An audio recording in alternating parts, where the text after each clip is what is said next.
Ok, bonjour les apprentis scientifiques, j'espère que vous allez bien parce qu'ici ça roule comme sur des roulettes et donc je suis content de vous retrouver pour ce 44e épisode de l'Astro News. Et avant de lancer le sommaire, on va lire un petit commentaire des familles de 38 UTU que voici. Mais je n'étais même pas abonné, erreur réparée. Bah déjà ouais, bienvenue. Après rassure-toi, t'es pas le seul, parce que vous êtes quasiment la moitié à nous regarder sans être abonné. Voilà, petite statistique. Mais du coup, vous attendez quoi? Oui en effet, pour les non abonnés, qu'est-ce que vous attendez? Vous avez juste à cliquer sur ce petit bouton sous la vidéo. C'est gratuit, ça fait plaisir. Vous inquiétez pas, on vous attend. Bon, on passe au sommaire, puisque dans la vidéo du jour, nous allons voir que Starliner, le taxi de l'espace, est plus compliqué à mettre en place que prévu. Ensuite, des scientifiques essaient de sauver une espèce quasiment éteinte grâce à la fécondation in vitro. Puis nous parlerons de grossesse chez les humains cette fois, puisqu'il sera bientôt possible de choisir le sexe de votre enfant, avant même qu'il naisse. Et enfin, vous vous en doutez, mais on va aussi évoquer ensemble les terribles incendies qui ravagent l'Amazonie. On peut pas passer à côté de ce sujet quoi. Et voilà, un programme chargé, avec d'autres petites news qui vont le ponctuer, donc j'ai envie de dire qu'est-ce qu'on attend. T'as raison, générique.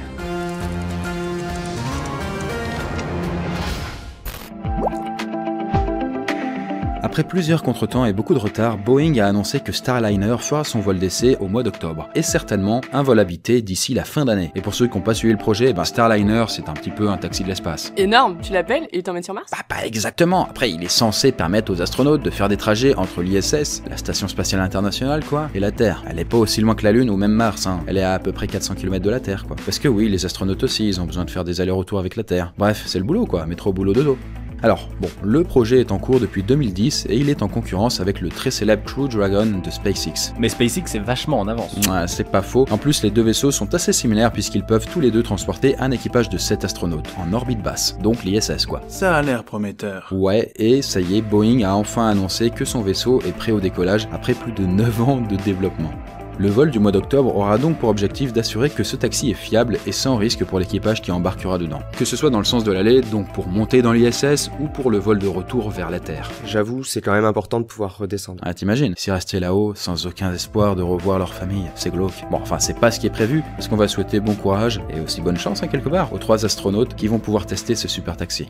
Oh, personne ne voulait me croire, mais je savais que tu reviendrais. Pourquoi? Mon papa me l'avait promis.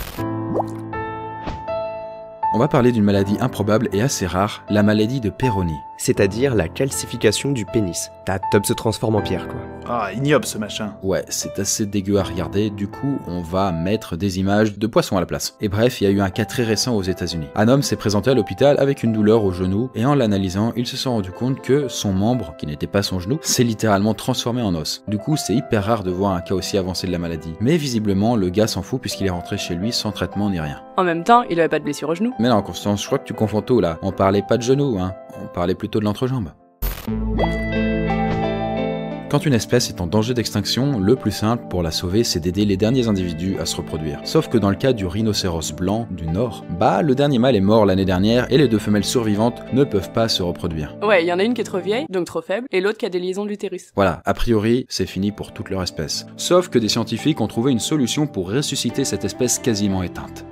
Pour sauver ces rhinocéros, les scientifiques ont prélevé une dizaine d'ovocytes chez les 2 femelles, et ils les ont emmenés dans un laboratoire en Italie. Les ovules, pas les rhinocéros. Après, ils vont essayer de les féconder avec du sperme de mâle rhinocéros qu'ils avaient cryogénisé. Oui, parce que les mâles, il y en a plus. Ouais, merci Eric, ça on a compris. Bon, par contre, il y a un problème, faut trouver une mère porteuse, et ça c'est plus compliqué parce que même avec une espèce proche, ça fonctionne pas forcément. Dans tous les cas, l'équipe est pleine d'espoir et pense pouvoir faire naître des petits rhinocéros dans environ 3 ans. Le truc c'est que les bébés auront tous plus ou moins les mêmes gènes. Ils seront tous cousins ou frères quelque part. Et ça pourra poser problème quand ils voudront se reproduire entre eux quoi. S'ils sont complètement consanguins, ils vont devenir débiles. Ouais, va dire ça aux gens du Nord. Bon, dans tous les cas, sur le long terme, se reproduire entre cousins, c'est pas conseillé. Mais bon, avant de se pencher sur la diversification génétique, on va déjà voir s'ils arrivent à faire renaître les bébés rhinos. Chaque chose en son temps.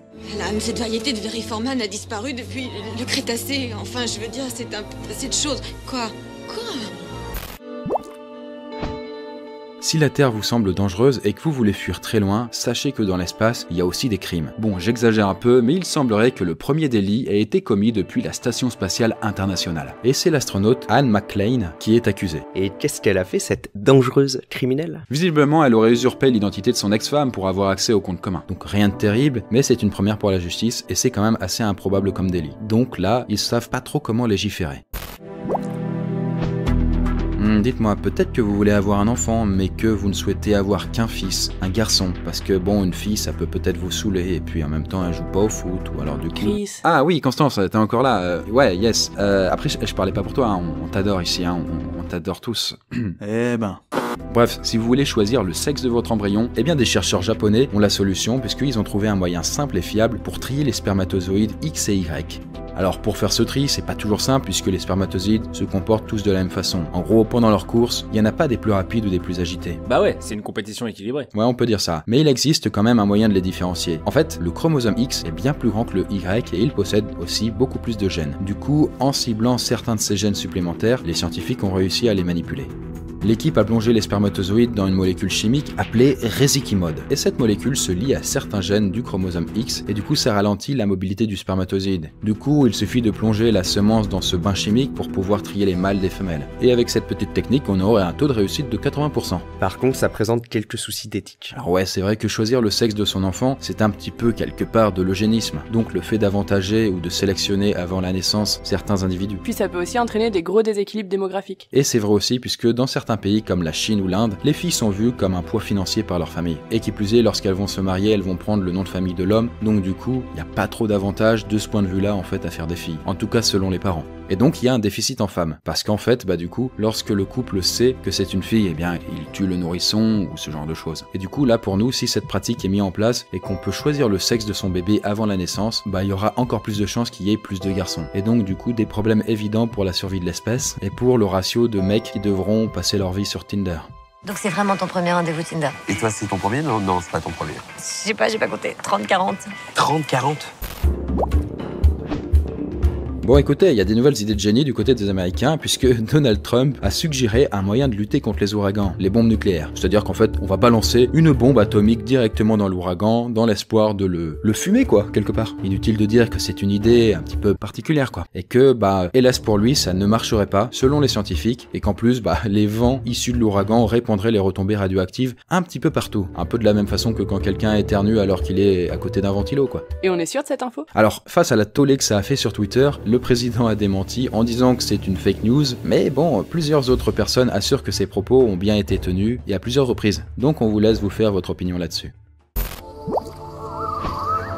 Pour terminer cette vidéo, on va faire un petit focus sur les incendies en Amazonie. Et évidemment, c'est une nouvelle très inquiétante et le fait qu'elle soit reprise par tous les médias, bah ça n'a pas aidé à rendre la chose moins anxiogène. Du coup, aujourd'hui, on va surtout essayer de comprendre comment ces milliers d'incendies se sont déclenchés et quelles sont les conséquences concrètes sur notre environnement. Après, on est bien d'accord que ce ne sera pas une analyse exhaustive, mais on voulait quand même évoquer le sujet avec vous.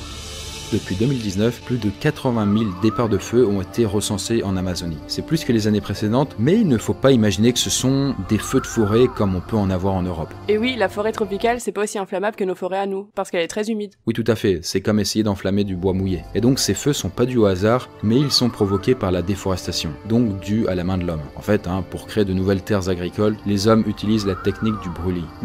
Tout ça ne me dit rien qui vaille. C'est sûr que c'est dangereux, mais par contre c'est efficace. Eric, petite explication? En gros, d'abord ils défrichent la forêt pour enlever les arbres, et probablement pour vendre le bois précieux, puis le reste de la végétation est nettoyé par le feu. Et ce sont principalement ces zones qui brûlent en ce moment, et pas vraiment la forêt primaire qui est beaucoup plus dense. Alors on est tous d'accord pour dire que ces incendies, bien que provoqués, eh bien ils ont pris des proportions hallucinantes. Mais la question est, quel impact ça a sur l'environnement? D'abord, on n'arrête pas de nous répéter que les poumons de la planète sont en feu, et ça c'est quand même une belle connerie. Preuve quand même que les médias généralistes, c'est pas toujours des perles. Pas souvent quoi. Voilà. Et oui, les arbres sont responsables de seulement 20% de l'oxygène que l'on respire. En fait, la principale source d'oxygène, c'est le phytoplancton, pas l'Amazonie. Voilà, tout à fait. Mais bon, après, ces feux ont quand même de sacrées conséquences. Déjà, c'est en train de détruire une biodiversité inestimable et l'habitat de nombreuses espèces, y compris de certains humains. Ensuite, si le feu continue, la région entière risque une grande sécheresse, donc des problèmes pour se nourrir, mais aussi des coupures d'électricité. Et enfin, en brûlant, les arbres recrachent du monoxyde de carbone, et à cette échelle, c'est déjà des centaines de millions de tonnes de carbone qui ont été relâchées dans l'atmosphère. Et donc ça va accélérer d'autant plus le réchauffement climatique et toutes les catastrophes qui vont s'en suivre. Voilà, bonne journée.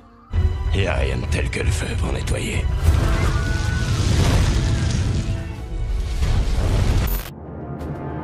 Bref, voilà, c'est tout pour aujourd'hui, j'espère que la vidéo vous a plu. Et puis n'oubliez pas que même s'il y a quelques news anxiogènes, tant qu'il y a de la vie, il y a de l'espoir, il me semble. Enfin, je crois que c'est comme ça que c'est comme ça que ça se passe. Et du coup, n'hésitez pas à voter pour votre actualité préférée en haut à droite.